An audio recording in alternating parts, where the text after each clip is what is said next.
Hey fam, so let's take a second and talk about spiritual psychosis. I had someone bring this up in one of my comments with good intentions, I'm sure. And I also had a conversation with someone else about it today, and it occurred to me that it's a really, really important conversation to be having in general, but especially because there's a lot in my audience who are just coming into their intuition. This is something that I didn't know about, and I had to learn the hard way because I've been in psychosis before. Yeah, I've been through it, I've experienced it. And now that I am solidly on my own 2 feet and I've worked through that, I have the full spectrum perspective on it. So, the short explainer for what psychosis is believing something, delusions that are not real, and you cannot be convinced of your reality, that your reality is untrue. So, spiritual psychosis is that of a largely spiritual nature. The first time that I went through psychosis was in my early 20s when I had spoken of having a nervous breakdown and later getting a diagnosis of bipolar disorder that had psychotic features. I was hearing voices. So at that time, I went through the treatment in the very traditional way. I had a therapist, I had a psychiatrist, I had medication. I drugged the voices away. Now, in the interest of keeping this video somewhat short, I'm not going to get into too much detail about that experience, but through years of hard self-work and in looking back at that situation, now knowing what I know in all of my years as a healer and all I've learned, I was not actually psychotic. My spiritual gifts had burst open. Some would call it a Kundalini awakening. And I was being flooded with my gifts. Just a fire hydrant had been blasted wide open. However, because things were coming through in a way that was imbalanced and deeply distressing to me, it could still be considered spiritual psychosis. It's not the fact that I was hearing voices that made me psychotic, it's that I was experiencing that phenomenon in a very unbalanced and distressing way. And just a very quick side note, I know we're just like such the high level overview. Very quick side note, when I am clairaudient now, it is not the same as hearing voices. For me, there is a difference. There's a difference in the quality of the voice. There's a difference in how I experience it. It's much more of an internal hearing, not an external hearing. And that's just how it works for me. Okay, so then years later, I did experience spiritual psychosis. And what that looked like, it came when if you watched a few videos back a week or two ago, when I talked about what I went through in the spiritual communities when they were infiltrated by QAnon stuff. I did go into a period of psychosis. And what that looked like for me was that the beliefs and the ideas that were coming to me were deeply distressing. They were rapid fire on a loop. I could not unplug. I could not shut them down. Intrusive thoughts was a feature of that. And it was these very specific spiritual fears that were replaying on a loop that sent me into absolute paralyzing panic. Now, for me, some of the way these took shape were the earth is dying and I have to hurry and ascend so that I don't die with her. These fears took on a spiritual nature. It was the things I had heard that were spiritual that fueled my delusion, panic, paranoia, fear, distress. Now, I have, of course, that was almost 5 years ago, I've done a lot of work to heal from and get out of that state. So I've had that experience twice personally. I know what that looks like. I know what it takes to get out of, and I know I am not in that now. Now, for other people, as I pointed out in that same video, there were a bunch of channels who then suddenly seemed to flip and they started channeling that dark information that was very unsettling, very uncomfortable, and wasn't real, wasn't true. So I've seen it from the outside as well as from the inside. And to me, the primary difference between did a psychic channel something that turned out incorrect, maybe she misheard it, maybe the story's not finished yet, I don't know.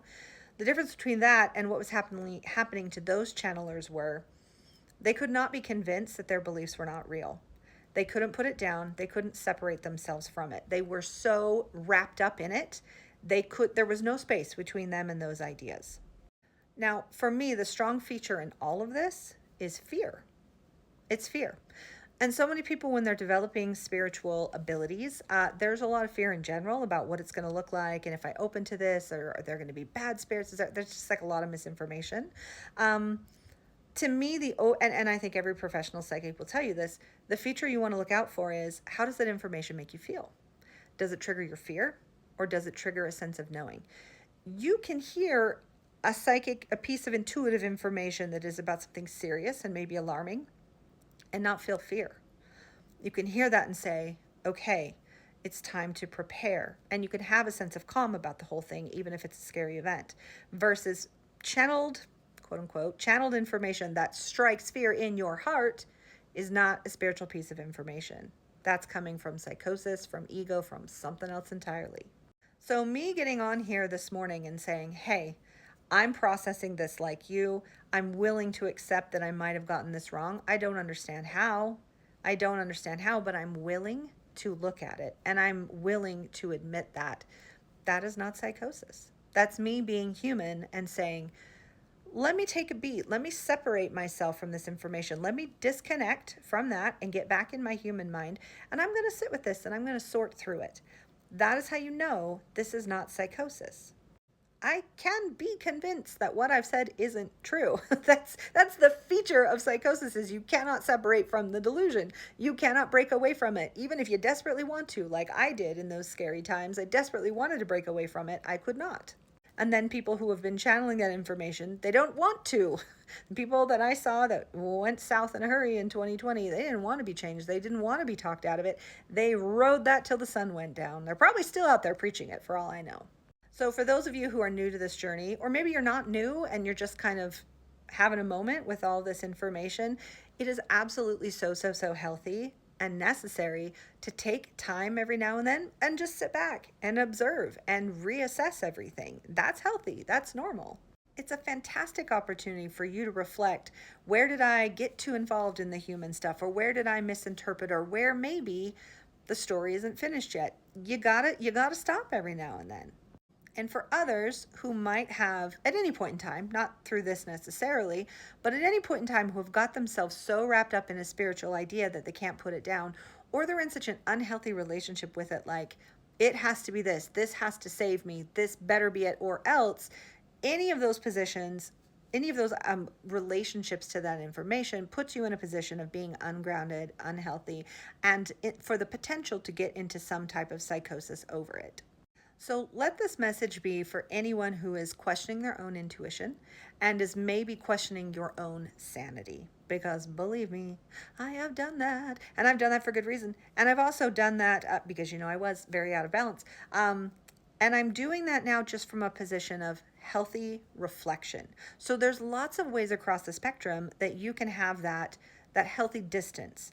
And if you find that you can't have a healthy distance, that's where we've gone into some territory that is not of the light, shall we say. It is not healthy. It's something that needs extra help and care. Now, I will say one other thing about what spiritual psychosis isn't. And it isn't saying, despite what I see in the world around me, I feel calm, which is what so many of us are saying and feeling today. That is not psychosis. That is not delusion. That is literally the purpose of a spiritual connection, is to be able to say, despite how things seem, I have some sort of an inner peace.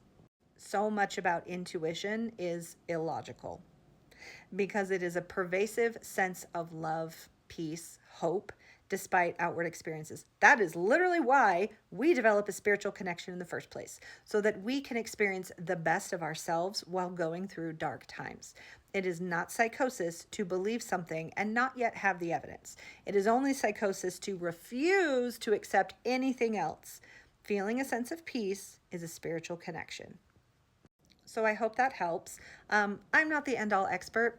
Absolutely not. But having gone through it, I have a unique perspective and experience. And so this is what I've learned, and this is what I've seen and witnessed. So I hope this clarifies it for anyone who might be worrying about themselves or maybe others. This is how I see it, and hope that helps.